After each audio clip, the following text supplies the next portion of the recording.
Shalom y bendiciones. Gracias por estar en este espacio.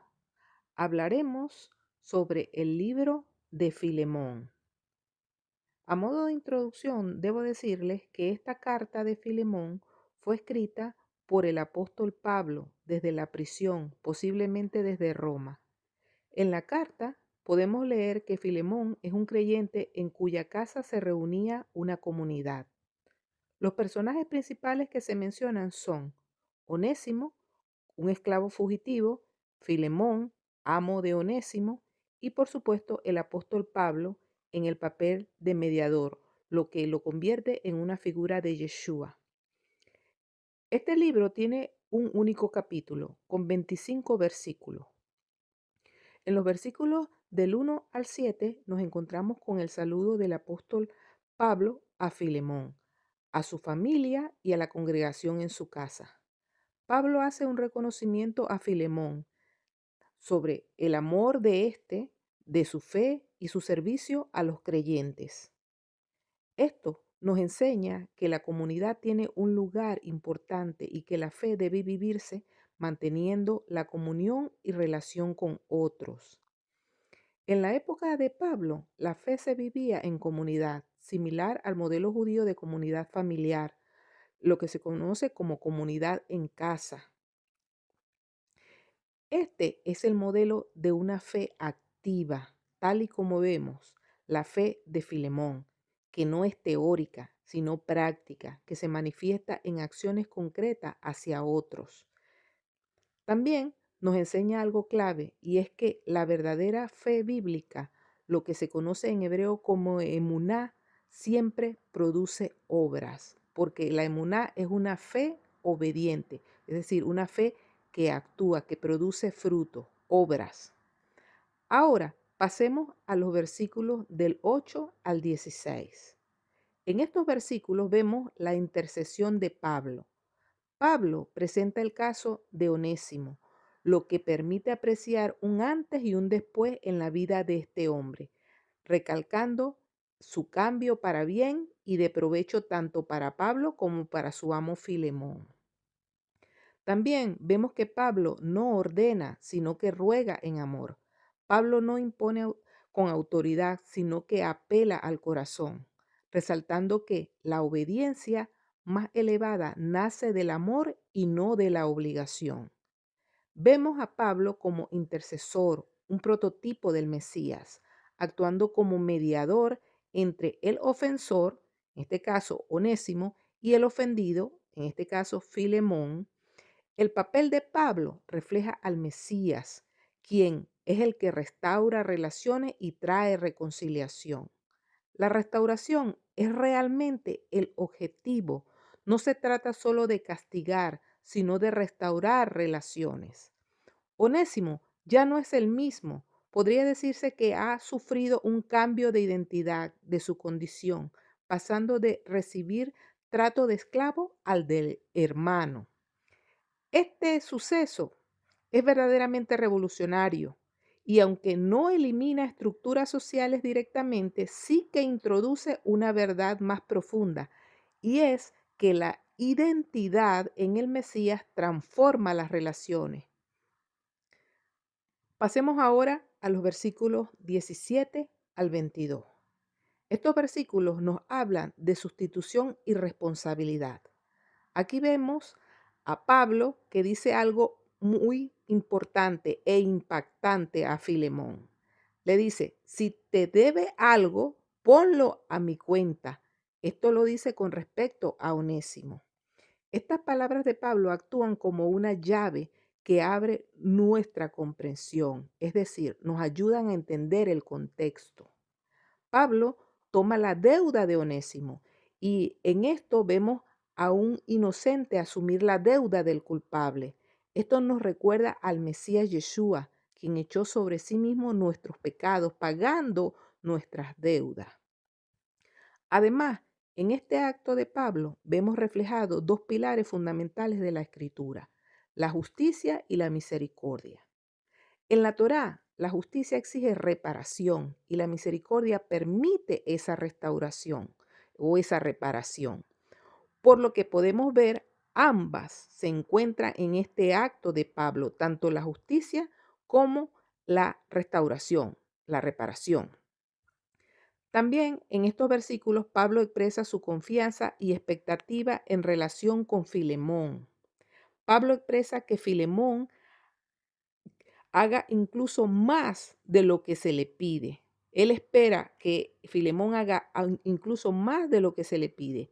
Esto nos habla de lo que se conoce como madurez espiritual, que es una característica atribuida a una persona creyente que demuestra un crecimiento que se ve reflejado en la obediencia a la voluntad de Dios y a una semejanza al carácter del Mesías Yeshua. Eso es justamente lo que vemos en Filemón. El creyente maduro es aquel que no solo cumple lo mínimo, sino que va más allá en justicia y en misericordia.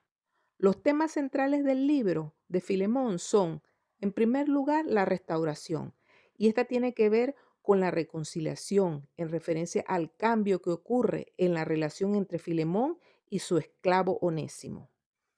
En segundo lugar, la intercesión. En este caso, la del apóstol Pablo, que actúa como mediador de la situación. En tercer lugar, la justicia con misericordia. El libro muestra que se nos, perdón, que, se, no, que no se trata de ignorar el pecado, sino de redimir a la persona.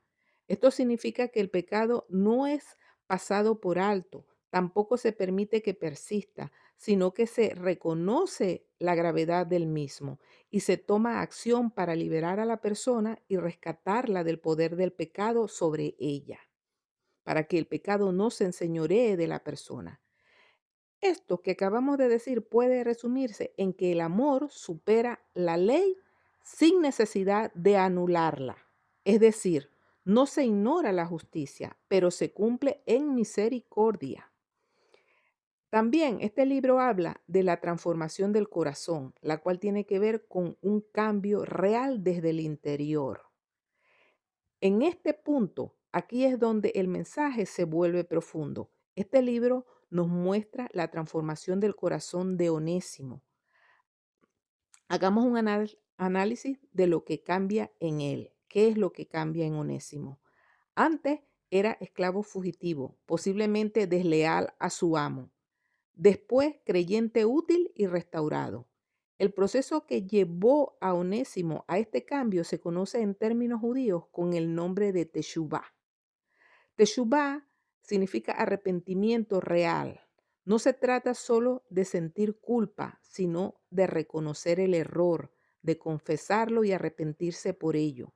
Cambiar de dirección, es decir, abandonar las acciones perjudiciales y volver o retornar a lo correcto. Esto fue lo que hizo Onésimo. Se trata de una transformación correcta del corazón. Onésimo pasó de huir a regresar, de siervo inútil a servir con propósito, de una relación rota a buscar una reconciliación. Este es un espejo donde debemos mirarnos. Este mensaje es para nosotros. El Eterno es nuestro amo y muchos hemos huido de él. El Mesías es nuestro intercesor, quien ha hecho posible que tengamos la oportunidad de ser redimidos, rescatados, y para ello debemos hacer teshuvá. Veamos ahora la transformación del corazón de Filemón. Tengamos en cuenta que Filemón tiene el derecho legal de castigar, de rechazar y aplicar justicia estricta a Onésimo. Pero Pablo lo invita a algo más alto, ver a Onésimo ya no como esclavo, sino como hermano.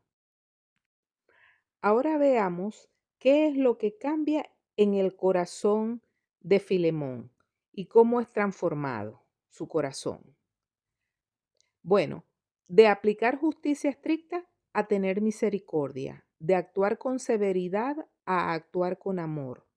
Pasa de tener una relación social con Onésimo a una relación espiritual y de hermandad, enseñándonos que no solo se trata de perdonar, sino de cambiar la forma de ver a la persona.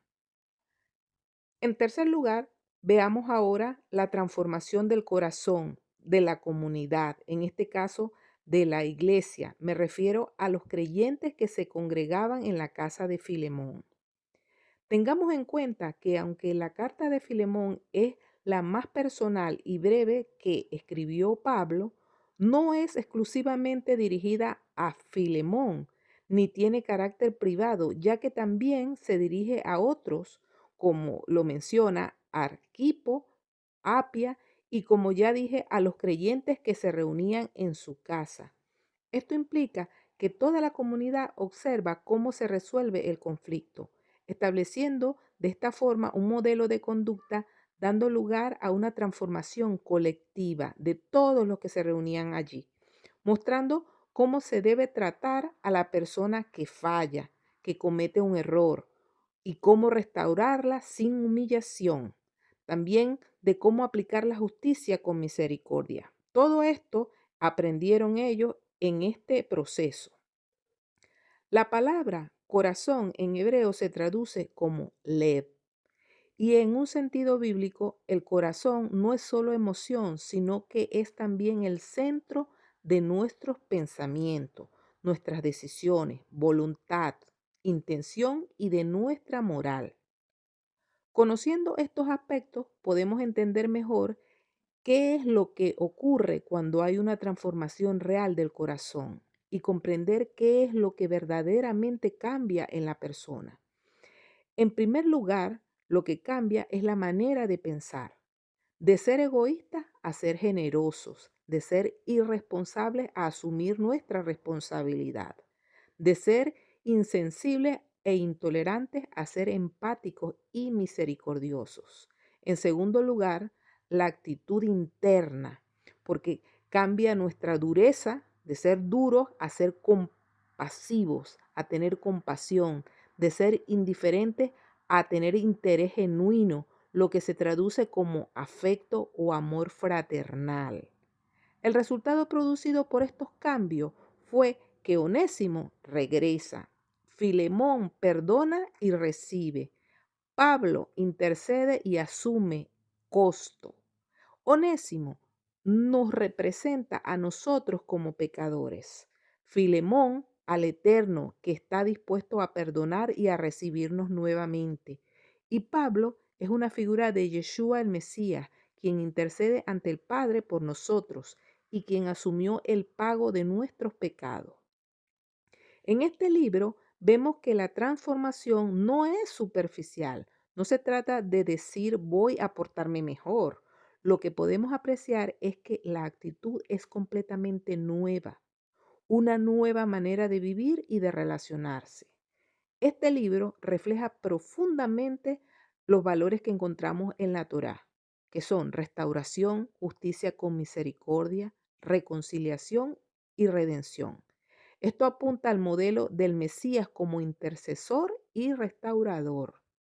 Cuando hablamos de transformación del corazón en este libro de Filemón, hablamos de personas que dejan de actuar según su posición o derecho y empiezan a actuar según el carácter de Dios. Esto es lo que vemos en Filemón. En conclusión, Onésimo cambia su conducta, Filemón cambia su perspectiva, me refiero a su capacidad de evaluar las cosas. La comunidad aprende un nuevo modelo y todo gira en torno a relaciones restauradas, no solo a reglas cumplidas. Este libro de Filemón es pequeño, pero profundamente poderoso. Y como hemos visto, no trata de doctrinas abstractas, sino de algo muy real. Trata de cómo vivir la fe en relaciones difíciles. Y visto desde una perspectiva mesiánica, refleja el corazón de la Torá. Anticipa la obra del Mesías. Muestra cómo debe vivir una comunidad redimida. En pocas palabras, el libro de Filemón nos enseña que la verdadera espiritualidad no se mide en palabras, sino en cómo tratamos a las personas cuando hay conflicto. Gracias una vez más por acompañarme. Que el Eterno te bendiga, te guarde y te fortalezca. Shalom y hasta el próximo mensaje.